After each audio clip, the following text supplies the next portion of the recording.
그 다음에 이제 여기서부터는 좀 상식적인 내용들을 좀 합니다. 소득 분배 이론이다라고 했고, 소득이라는 것이 생산 요소를 제공한 대가가 분배잖아요.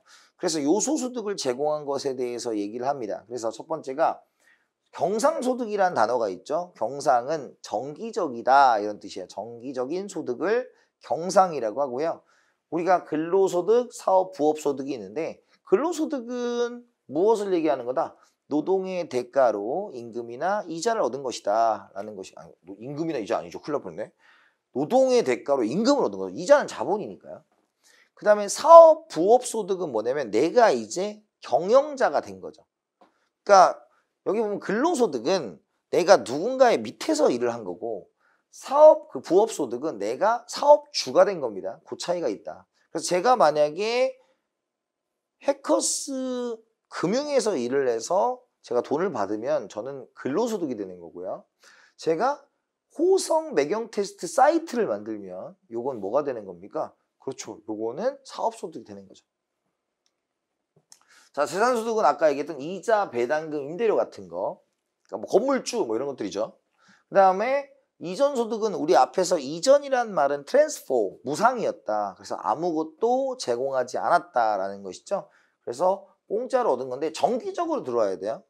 그래서 기초생활수급자, 뭐 연금 이런 것들이 여기에 들어갈 수 있다. 비경상소득은 일시적이다라는 거죠. 그래서 복권 당첨금, 장려금, 상여금 이런 것들이 있을 수 있다라는 거죠. 근데 상여금도 정기적이면 여기 아니에요. 근데 그런 거 안 내요, 여러분들. 그런 거 안 내니까 이런 소득이 있더라 정도만 체크하시면 될 것 같습니다. 뭐 집요하게 내는 파트가 아니고 나올 가능성도 많진 않은 파트니까. 그러니까 여러분 공부하실 때 굉장히 특이한 거를 알고 좋아하실 필요는 없어요. 특히 매경 같은 경우는 굉장히 제너럴한 시험입니다. 특히 경영도 있기 때문에 경제를 막 파고든다 이런 시험은 아니다라는 말씀 드릴게요. 자, 저축입니다. 저축은 소득 중 소비하지 않은 거가 되겠죠.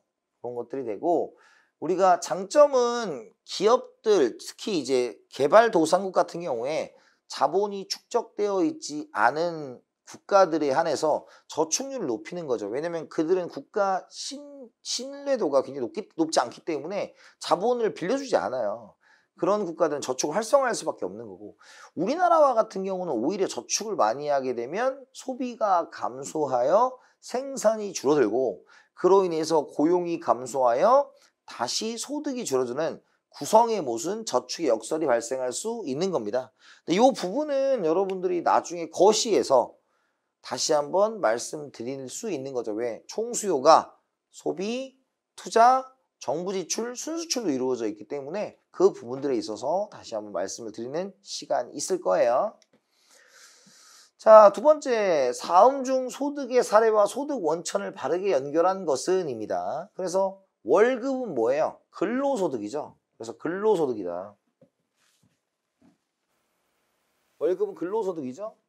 그 다음에 집세는 근로소득 틀렸고, 집세는 재산소득, 월급은 근로소득. 정답 2번이네요. 2번이고, 이전소득 아니고요. 아니고 기초연금이 이전소득이죠. 근데 집세가 재산소득이니까 틀렸다. 정답은 2번이고 소득의 종류 구분하는 거 할 수 있을 거다. 자, 그 다음에 이제 기능별 소득분배 이론인데, 우리가 이제 토지 소유자에게는 지대, 노동 소유자에게는 임금, 자본 소유자에게는 이자 소득의 형태로 구분된다라는 것인데요. 임금, 노동과 임금이 있죠. 노동을 제공한 대가로 임금을 본다.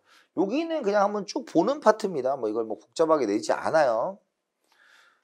자, 그 다음에 명목임금과 실질임금이 있다. 이건 상식선에서 보시면 됩니다. 명목임금은 그냥 우리가 말하는 돈으로 표현한 임금이 명목임금입니다. 뭐 10,000원, 20,000원, 100,000원, 100만원 이런 식으로 표현하는 게 명목임금이 되고요. 실질임금은 물가를 고려하여 하는 건데, 원칙적으로 말하면 실물로 표현한 거예요. 실물로 표현한 거. 그래서 실물로 표현하는 것을 실질임금이라고 하는데, 물가로 나누어준 형태다 정도를 체크하면 됩니다. 자, 이 정도만 하는 이유는 매경 테스트에서는 뭐 ISLM 모형 뭐 이런 걸 그림을 그리지도 않고 아주 간단한 정도만 보니까, 다만 이제 우리는 P라는 게 가격이라는 걸로도 쓰지만 물가로도 쓴다는 생각을 할 수 있다라는 거고, W만 쓰면 임금이고 P분의 W, W만 쓰면 명목임금, P분의 W면 실질임금이다. 이 정도는 기억해 두시면 좋을 것 같습니다. 자, 이자가 되겠죠. 그래서 경제학에서의 자본인데 첫 시간에 말씀드렸다시피 경제학에서의 자본은 돈, 즉 그 돈 그 자체를 얘기하는 것보다는 기계와 같은 것들을 의미한다라고 말씀드렸고요. 그래서 자본의 가격은 임대료를 얘기한다라는 것이었습니다. 지대는 우리가 토지와 같은 거였는데 이번에는 좀 발전해서 오늘날은 공급이 고정된 생산 요소에 대한 보수다라는 것이고 차익지대에서 절대지대에서 한번 읽어보시고요. 자, 경제적 지대에 대한 이야기는 가끔 물어봅니다. 자, 뭐냐면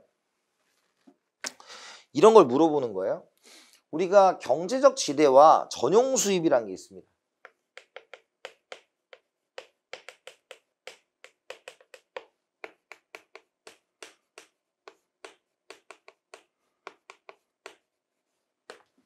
자, 먼저 전용 수입과 경제적 지대라는 것은 이런 거예요.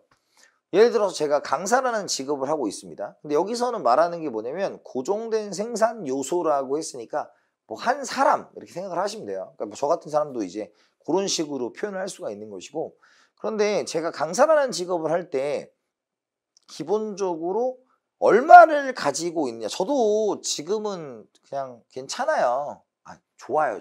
지금 좋은데 예전에 어떤 직업이고 마찬가지고 강의를 들으시는 분들 마찬가지지만 인생은 이런 것 같더라고요. 이런 것 같더라고요. 그러니까 계속 좋아지지도 않고 계속 나빠지지도 않는 것 같아요. 다만 이제 좋아지는 기간을 얼마나 길게 잡을 거냐, 나빠지는 기간을 얼마나 짧게 갈 거냐, 이런 것들에 대한 고민을 할 수 있고, 그런 것들을 당하지 않고 그런 시간들, 좋은 시간들이 오기 위해서 우리는 열심히 노력을 하는 거겠죠. 그런데 저도 힘들었을 때는 이 강사라는 직업을 계속 해야 될지 말아야 될지라는 걸 고민을 한 적이 있어요. 그때 제가 왜 그러냐, 저도 이제 먹고 살 돈을 못 벌었으니까 그렇게 되겠죠. 예를 들어서 만약에 제가 우리 가족, 우리 딸, 아들, 부인을 부양함에 있어서 적어도 300만 원이 들어간다고 가정을 합시다. 그러면 저는 이 300만 원을 받지 못하면 이 생산을 하지 않을 거다라고 가는 거예요. 그걸 전용 수입이라고 합니다. 전용 수입. 그런데 내가 만약에 300만 원을 벌면 이 직업을 계속 유지할 것이고, 그렇지 않으면 이동을 할 건데, 만약에 제가 한 2천만 원을 벌었다고 쳐요, 한 달에. 그러면 300만 원을 초과해서 2천만 원을 벌었으니까 1,700만 원, 경제적 지대를 라는 것은 내가 실제로 번 금액에 있어서 제가 나머지 금액에 대한 얘기를 할 수 있는 거죠. 그래서 우리가 이렇게 써 있는 거죠. 전용 수입을 제외한 부분입니다. 받고 있는 일정의 금액의 보수 중 전용 수입을 제외한 부분. 그죠? 그래서 전용 수입이 뭐다? 우리가 이전 수입이죠? 이런 것들. 그것을 생산 요소를 현재 고용 상태에 붙들어 두기 위하여 최소한 지불해야 되는 금액이다라는 거죠. 그래서 아까 제가 제 얘기를 부끄럽지만 해드렸습니다. 그 다음에 이제 지대추구 행위에 대한 얘기를 해드리면, 지대추기는 당연히 여기서의 지대는 그 이익 집단 같은 사람들의 이득 정도로 판단을 하시면 되는 거예요.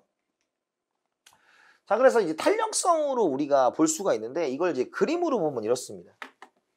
우리가 이제 생산 요소 시장에서 노동의 공급으로 이걸 얘기하면, 우리가 만약에 이렇게 공급이 있습니다. 그리고 지금 이렇게 가격을 받았다고 칩시다. 그러면 지금 봤을 때 여기 A라는 면적이 있고 B라는 면적이 있을 거예요. 그럼 우리 생각을 해봅시다.